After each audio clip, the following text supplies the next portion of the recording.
بسم اللہ الرحمن الرحیم۔ جمعۃ الوداع میں قضاء عمری کے طور پر چند رکعات ادا کر کے یہ سمجھنا کہ یہ سابقہ تمام قضا شدہ نمازیں ادا ہو جاتی ہیں، باطل محض اور بدترین بدعت ہے۔ اس پر جو روایت پیش کی جاتی ہے موضوع یعنی من گڑت ہے۔ قضا نمازیں ادا کرنے کا یہ طریقہ کار حدیث مبارکہ کے خلاف ہے۔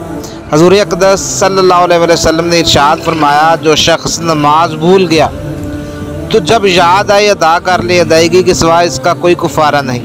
یوں ہی یہ طریقہ اجماع کے بھی خلاف ہے۔ سیدی اعلیٰ حضرت امام احمد رضا خان علیہ الرحمن سے فارسی میں اس طرح کا سوال ہوا تو آپ نے جواباً ارشاد فرمایا، فوت شدہ نمازوں کے کفارہ کے طور پر یہ جو طریقہ قضائے عمری ایجاد کر لیا گیا ہے یہ بدترین بدعت ہے۔ اس بارے میں جو روایت ہے وہ موضوع گڑی ہوئی ہے، یہ عمل سخت ممنوع ہے۔